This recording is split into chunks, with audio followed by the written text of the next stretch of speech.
Hi, and thank you for inviting me to speak today. My name is Dr. Dianne Theakstone, and sort of tying in with Susie Fitton's presentation, I'm going to talk to you about my lived experience of housing and some of the research that I've also conducted. So during this presentation, on to the next slide. During this presentation, I'll introduce you to who I am, my housing-related challenges, some of the housing and social care research that I have been involved with, some online tools connected with that research, thinking about what now, and this is going to be the focus of this presentation to fit in with the theme of the conference. And to conclude, I'm going to give some final reflections. So moving on to the next slide. So who am I? I'm registered blind. I use a long cane and a guide dog for mobility.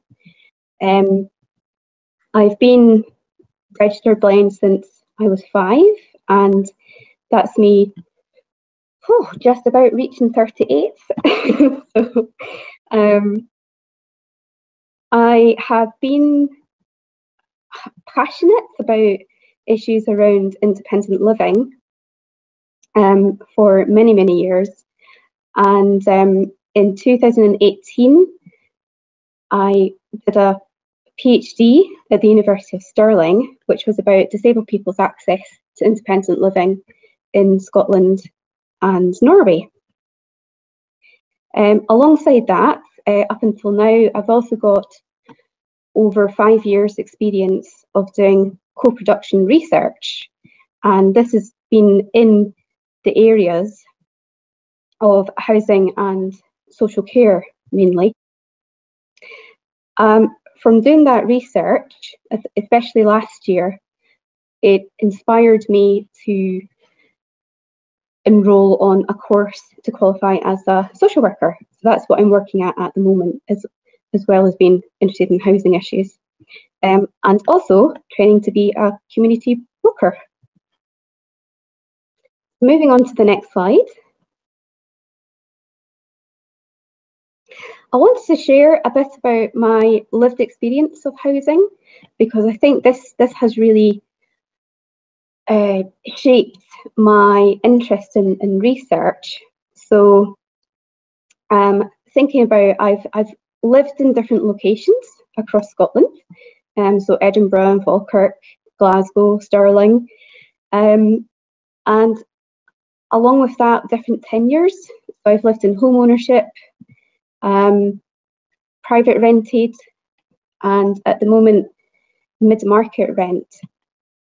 And I think it's really interesting because I know that sometimes people emphasise home ownership, for example, but from my lived experience, you need to think about other issues around repairs, doing house maintenance, garden maintenance, all those sorts of issues.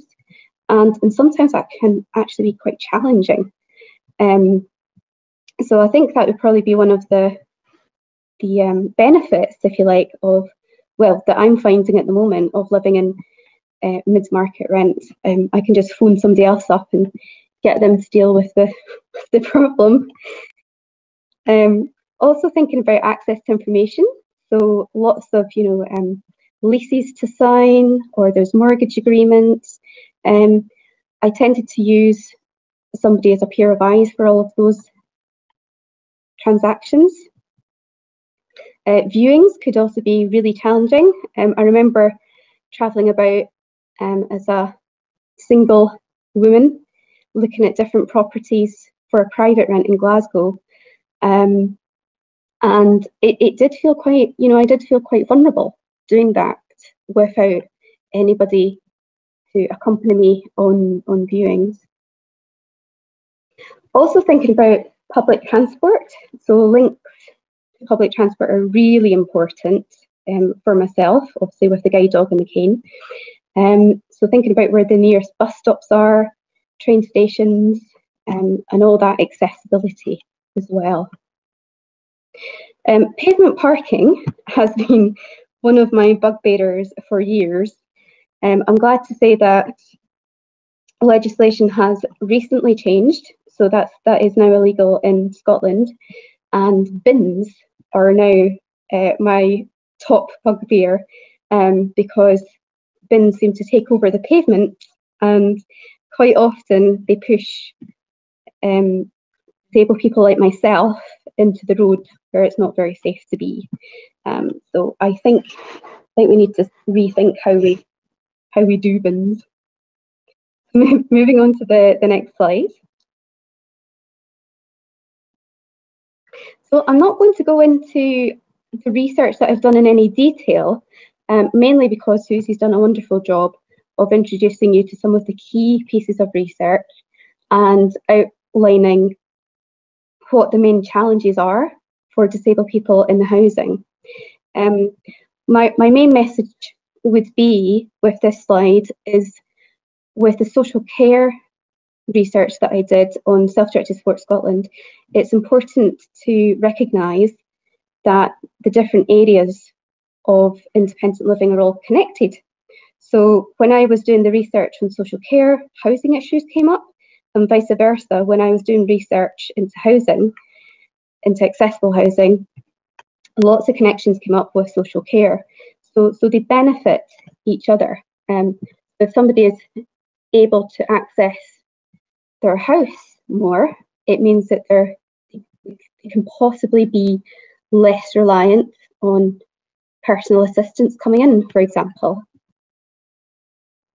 So moving on to the next slide, connected with the research, I thought I would just highlight a couple of online tools that I've helped develop over the years, just in case they're interesting for your practice and you want to share. So one is a online housing guide for disabled people, and the other one is aimed at people with visual impairments. So moving on to the next slide.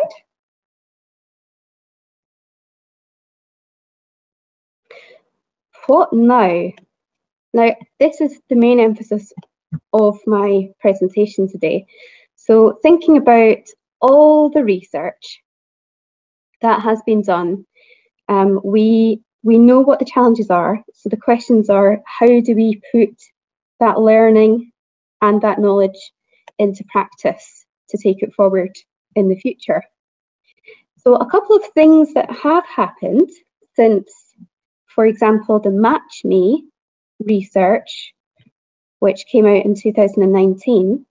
I know that Housing Options Scotland have introduced a Housing Buddy scheme to assist disabled people to fill out application forms. And quite often people need to apply to different social landlords. Horizon Housing and Link are developing an accessible pathway in their choice-based letting system.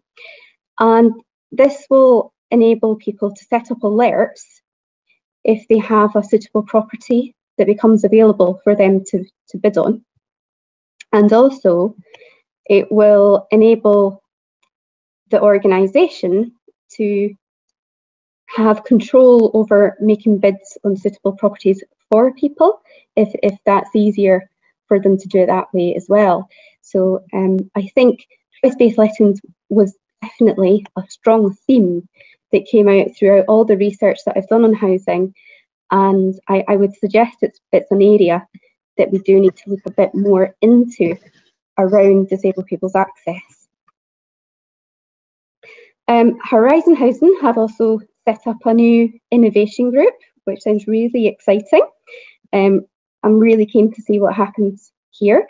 And my connection, hopefully, with this group is to develop a drama sketch based on housing issues that disabled people experience, so that we can perform this sketch to different audiences, which might be housing related, but also might be a bit wider, and really looking at using a forum theatre, which is an audience engagement technique, to help people think about the consequences of letting systems and making those difficult choices.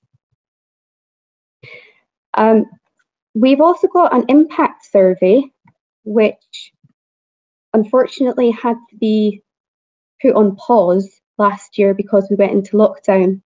So there is scope here to send out an impact survey to local authorities who took part in the Match Me project, but also perhaps over the social housing sector in Scotland as a whole.